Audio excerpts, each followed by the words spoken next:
عن فضيل بن عبيدة رضي الله عنه أنه قال فضيل بن ഇയാള് ഉബൈദ റളിയല്ലാഹു അൻഹുവിനെ തൊട്ട് റിപ്പോർട്ടാണ്. അദ്ദേഹം പറഞ്ഞു, ദഖല റജുലുൻ ഹബീബായ റസൂലുള്ളാഹി സ്വല്ലല്ലാഹു അലൈഹി വസല്ലമ തങ്ങൾ പള്ളിയിലുണ്ടായിരിക്കെ ഒരു മനുഷ്യൻ, ഒരു സ്വഹാബി പള്ളിയുടെ ഉള്ളിലേക്ക് കടന്നു വന്നു. എന്നിട്ട് ഫസല്ല സ്വലാത്ത, അയാള് ഒരു നിസ്കാരം നിസ്കരിച്ച പള്ളിയുടെ ഉള്ളിൽ വന്നിട്ട് അയാള് നിസ്കരിച്ചു. നിസ്കാരം കഴിഞ്ഞ ഉടനെ ഫഖാല, ആ മനുഷ്യൻ, ആ സ്വഹാബിയായ മനുഷ്യൻ പറഞ്ഞു, അല്ലാഹുമ്മ ഗ്ഫിർലി വർഹംനി എന്ന്. അല്ലാഹു എനിക്ക് നീ പൊരുത്തുക, നിന്റെ പ്രത്യേകമായ റഹ്മത്ത് എനിക്ക് നീ ചൊരിയണേ എന്നൊരു ദുആ അദ്ദേഹം നിസ്കാരം കഴിഞ്ഞ ഉടനെ പ്രാർത്ഥിച്ചു. ഇതൊക്കെയും അല്ലാഹുവിന്റെ ഹബീബ് റസൂലുള്ളാഹി സ്വല്ലല്ലാഹു അലൈഹി വസല്ലം തങ്ങൾ നോക്കി നിൽക്കുകയാണ്. അപ്പൊ ഫഖാല റസൂലുള്ളാഹി സ്വല്ലല്ലാഹു അലൈഹി വസല്ലം, ഹബീബായ തങ്ങൾ ആ നിസ്കരിച്ച സ്വഹാബിയോട് പറഞ്ഞു, അജിൽത അയ്യുഹൽ മുസല്ലി, ഓ നിസ്കരിക്കുന്ന മനുഷ്യ, നീ ധൃതി കാണിച്ചല്ലോ, നീ ധൃതി കാണിച്ചല്ലോ, കുറച്ച് അർജന്റ് ആക്കിയല്ലേ എന്ന് ആ നിസ്കരിക്കുന്ന ആളെ വിളിച്ചു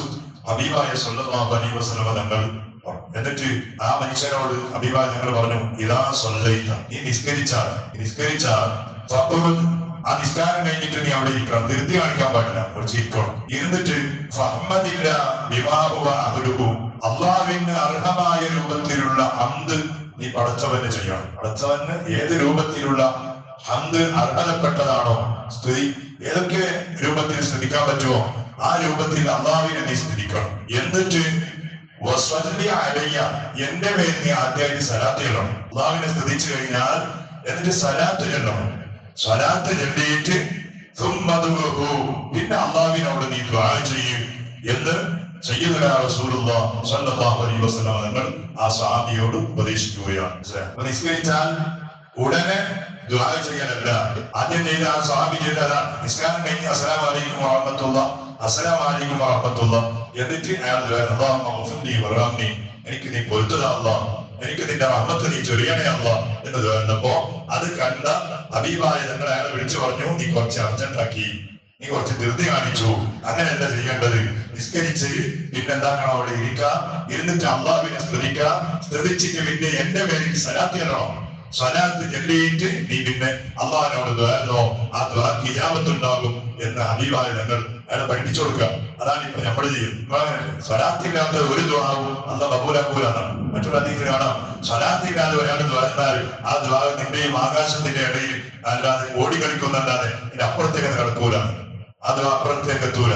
സ്വലാത്ത് അതാണ് അൽഹംദുലില്ലാഹി റബ്ബിൽ ആലമീൻ. എന്നിട്ട് അല്ലാഹുമ്മ സ്വല്ലി അലാ സയ്യിദിനാ മുഹമ്മദ്, നമുക്ക് അറിയുന്ന സ്വലാത്ത് ഇവിടെ മഹാന്മാരുടെ പഠിപ്പിച്ച നിസ്കാരം കഴിഞ്ഞാൽ അല്ലാഹുമ്മ സ്വല്ലി അലാ സയ്യിദിനാ മുഹമ്മദിൻ വഅലാ ആലി സയ്യിദിനാ മുഹമ്മദ്, അത് കഴിഞ്ഞിട്ട് പിന്നെ ദുആ, നമുക്ക് ഇഷ്ടമുള്ള ദുആ എന്റെ ആ ദുആക്ക് അല്ലാഹുവിന്റെ അടുത്ത് സ്വീകാര്യത ഉണ്ടാവും. എന്നിട്ട് ഹബീബ് മഹാനായ ഫുളൈൽ ഇബ്നു ഉബൈദ റളിയല്ലാഹു അൻഹു പറഞ്ഞു, ثم صلى رجل آخر بعد ذلك, അത് കഴിഞ്ഞിട്ട് പിന്നെ ഒരു സ്വഹാബി വന്നു, അത് കഴിഞ്ഞിട്ട് അടുത്തൊരു സ്വഹാബി വന്നു. ആ സ്വഹാബിയോ അയാൾ വന്നിട്ട് നിസ്കരിച്ച് എന്നിട്ട് അയാൾ അല്ലാഹുവിനെ ഹംദ് ചെയ്ത് എന്നിട്ട് എന്നിട്ട് ഹബീബായ തങ്ങളുടെ മേൽ അയാളെ സ്വലാത്ത് ചൊല്ലിയപ്പോ ഹബീബായ സ്വല്ലല്ലാഹു അലൈഹി വസല്ലം തങ്ങൾ പറഞ്ഞു, അയ്യുഹൽ മുസല്ലി ഓ മനുഷ്യ, നീ ദുആനോ, നിന്റെ ദുആക്ക് ഇജാബത്തുണ്ടാവും, നീ ദുആനോ, നിന്റെ ദുആക്ക് ഇജാബത്തുണ്ടാവും എന്ന് സയ്യിദുനാ റസൂലുള്ളാഹി സ്വല്ലല്ലാഹു അലൈഹി വസല്ലം തങ്ങൾ ആ സ്വഹാബിയോട് ഉപദേശിക്കുകയാണ്. അപ്പൊ സ്വലാത്തിന് അത്ര വലിയ മഹത്വമുണ്ട് റസൂലുള്ളാഹി തങ്ങൾ. കാരണം അള്ളാഹിനെ സ്തുതിച്ചാൽ പിന്നെ അള്ളാഹ്ക്ക് ഇഷ്ടപ്പെട്ട ഒരാളെ നമ്മൾ അതിന്റെ ഇടയിൽ പറയുന്നുണ്ടെങ്കിൽ അതൊരു ഇൻഫ്ലുവൻസ് ആണ്. നമ്മുടെ ദുനിയാവിന് പല കാര്യങ്ങൾ നേടിയെടുക്കാൻ വേണ്ടിയിട്ട് നമ്മൾ ശഫാഅത്തിന് വേണ്ടി ആളുകളെ വിളിക്കുന്നത്, നമ്മുടെ ദുനിയാവിന്റെ ചില വിഷയങ്ങൾക്ക് വേണ്ടി. ഒരു പഞ്ചായത്തിന്റെ കാര്യം, ഒരു പഞ്ചായത്തിൽ ഒരു കാര്യം നേടിയെടുക്കണമെങ്കിൽ പഞ്ചായത്തിൽ ആരെങ്കിലും ഒന്ന് പിടിച്ചു പോയാലും നമ്മുടെ കാര്യം വേഗമായിട്ട് ശരിയാവും അല്ലെ. എന്നാൽ അള്ളാന്റെ അടുത്ത് ഏറ്റവും ഇഷ്ടപ്പെട്ട ആളല്ലേ മുഹമ്മദ് റസൂലുള്ളാഹി. അതിനേക്കാൾ വലിയ ആളുണ്ടോ? ആ ഹബീബിന്റെ പേര് അള്ളാഹിനെ സ്തുതിച്ചു കഴിഞ്ഞിട്ട് നമ്മൾ സലാത്ത് ചൊല്ലി ദ്വാരക്കുന്നുണ്ടെങ്കിൽ ആ ദ്വാക്ക് അള്ളാഹിന്റെ അടുത്ത് വലിയ സ്വീകാര്യത. അത് വേണം. പല സദസ്സിലൊക്കെ കാണാം, പല സദസ്സിൽ വലിയ ഉസ്താദന്മാരുണ്ടായിരിക്കും, പല മൗലിദന്റെ ഓതി യാസീനിന്റെ ഓതും. എന്നിട്ട് ഈ ഹംദും സലാത്തിന്റെ ചെല്ലുന്നതിന് മുമ്പ് ഒരു ചെറിയൊരു മലയാളത്തിൽ ഒരു ദ്വാണ്ടാവും. പിന്നെ ആ ഹംദും സലാത്തിന്റെ അറബിയിൽ പിന്നെ ദ്വാരം അങ്ങനല്ല വേണ്ടത്. അങ്ങനല്ല, ദ്വാരക്കുന്നുണ്ടെങ്കിൽ അത് ദ്വാരല്ല. ഏതായാലും മലയാളത്തിൽ ദ്വാരുന്നാലും അറബിയിൽ ദ്വാരുന്നാലും ദ്വാരമാണ്. അപ്പൊ അതിന്റെ മട്ടെന്താണ്? ആദ്യമായിട്ട് ഹംദ് ചെല്ലാം, അള്ളാഹിനെ സ്തുതിക്കാം, പിന്നെ സ്വലാത്ത് ചെല്ലാം, അത് കഴിഞ്ഞിട്ട് പിന്നെ ദുആ. അങ്ങനെയാ വേണ്ടത്. ചെറുതാവട്ടെ വലുതാവട്ടെ, ചെറുതായാലും വലുതായാലും. ഇപ്പൊ ആദ്യം ദ്വാരുന്ന സ്വാമി ദ്വാരത്തിന് ചെറിയ ദ്വാരം അത്രേ ഉള്ളൂ. ഏറ്റവും വലിയ ദ്വാരാണ്. അതാണ് ഏറ്റവും വേണ്ടത്. നമ്മുടെ ദോഷം പുറത്തിയിട്ടണോ അള്ളാന്റെ റഹ്മത്ത് കിട്ടണം. ഇതാണ് ഏറ്റവും പ്രധാനപ്പെട്ട മനുഷ്യന്റെ ജീവിതത്തിൽ ആവശ്യമുള്ള അതാണ്.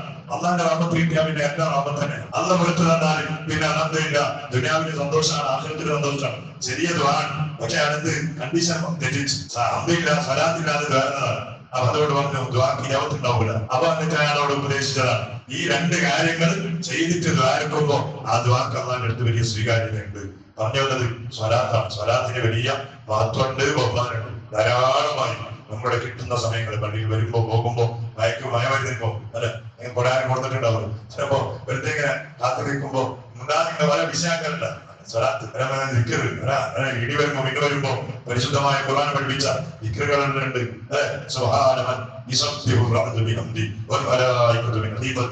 ഇടി വരുമ്പോ ചെല്ലേണ്ട ദിക്റാണ്. എങ്ങനെയുള്ള പല വിഷയമല്ല അതല്ല. അപ്പൊ അങ്ങനെ ചെല്ലിട്ട് ആഖിറത്തിന് വേണ്ടി തയ്യാറാവും. അല്ലാഹു നമുക്ക് തൗഫീഖ് ചെയ്യുമാറാകട്ടെ. നമ്മുടെ ഓരോ അമലുകളും സ്വലാത്തുകളും ദിക്റുകളും മറ്റുള്ള എല്ലാ കാര്യങ്ങളും നിന്റെ ഫദ്ൽ കൊണ്ട് നീ കബൂലാക്കണേ അല്ലാഹ്. ധാരാളമായി പടച്ചവനെ ഞങ്ങൾക്ക് കുളിർമയേകുന്ന രൂപത്തിലുള്ള ഹയ്യമായ റഹ്മത്തായ മഴ ധാരാളമായി നീ ചൊല്ലണേ അല്ലാഹ്.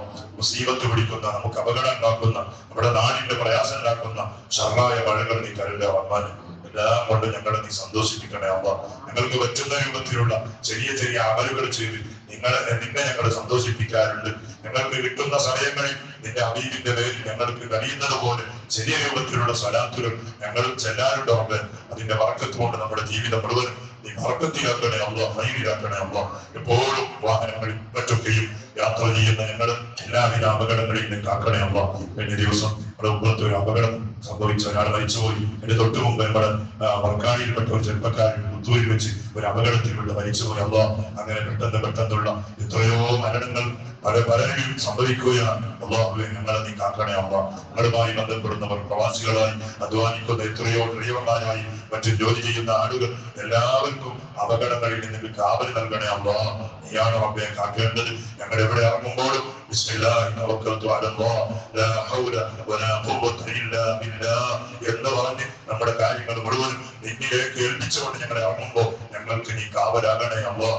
ഞങ്ങൾക്ക് നീ കാവലാകണേ അല്ലാഹ്. സദാസമയം ഞങ്ങളെ നീ കാക്കണേ റഹ്മാനെ. പടച്ചവനെ, മരിച്ചുപോയ നമ്മുടെ എല്ലാ കുടുംബങ്ങൾക്കും മഗ്ഫിറത്തും മർഹമത്തും നൽകി അവരുടെ ഖബർ ജീവിതം നീ റാഹത്തിലാക്കണേ അല്ലാഹ്. ബിഹഖി സയ്യിദിനാ മുഹമ്മദി സ്വല്ലല്ലാഹു അലൈഹി വസല്ലം. ഹസ്ബുനല്ലാഹ് വനിഅമൽ വകീൽ, നിഅമൽ മൗലാ വനിഅമൻ നസീർ. ഹസ്ബുനല്ലാഹ് വനിഅമൽ വകീൽ, നിഅമൽ മൗലാ വനിഅമൻ നസീർ. ഹസ്ബുനല്ലാഹ് വനിഅമൽ വകീൽ, നിഅമൽ മൗലാ വനിഅമൻ നസീർ.